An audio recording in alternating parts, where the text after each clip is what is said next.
Yeah, it's definitely a relief to know that there's nothing else going on and no more damage. Now it's just being patient with the process. Could you talk about what you've seen from Sophie Cunningham over the last 5 games? She's had double figures and kind of just her transition and role now in the starting lineup. Yeah, and I mean, Sophie's just kind of found her way. She started out the season really hot, and then had some setbacks with some injuries. And as most people know, you have to work your way through that, and she did. And she's been really impactful for us off the bench. And we wanted to bring her energy, her ability to stretch the floor, her ability to defensive rebound, and play make on the offensive end. We wanted that to start the game, so moved her into the starting lineup, and she's been good for us. The other day, after that loss, Kelsey was saying, we got to get our act together and do it fast. Have you been stressing that to them? It's time, you got to make a move now, the second half, and we got to win now? I mean, every day there's a sense of urgency, right? I mean, this league is too good. And every day you got to play with a sense of urgency, and sometimes you have to weather storms, and sometimes you have to navigate circumstance, right? But I think at the end of the day, we have to be where our feet are, and we have to approach every day and every game in the same way, no matter what the dynamics are. And you can't get too high, you can't get too low in a season like this. And you just got to show up, and you got to play the hand you're dealt, and you got to play the game that's in front of you. Yeah, just obviously there's no timeline for Caitlyn, but what has she been able to do this last week? Is it mostly just rehab recovery, or has she been able to do any kinds of practice?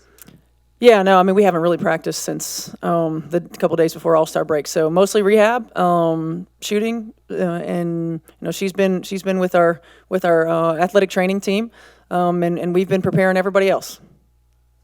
To that point, in what ways does, although it's not complete clarity, but now you can, to some extent, kind of move on and say, hey, this is what we have for the time being.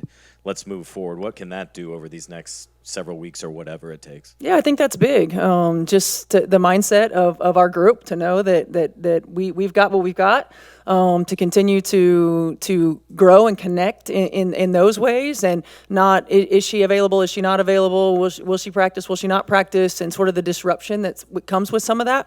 So there's clarity, and I think that's good for everybody. It's good for Caitlyn too, so she doesn't feel any kind of way. She can just approach and attack her rehab one day at a time. Steph, Caitlyn presents a challenge in itself for any opponent, but when she doesn't play, how is your team different? I think our ball moves differently. What we run is different.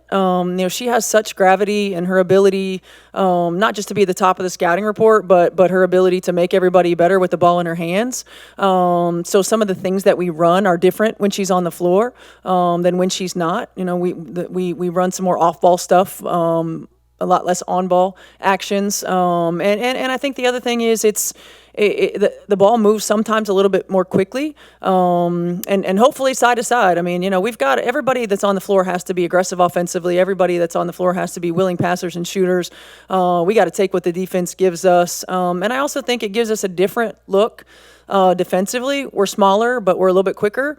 And we've got to be disruptive. And then in that New York game, you all, came out like a cannon and got a lead. How do you not allow teams to disrupt what you were doing early? Yeah, I think our mindset, we've got to stay neutral. We've got to know that the ebbs and flows of the game happen.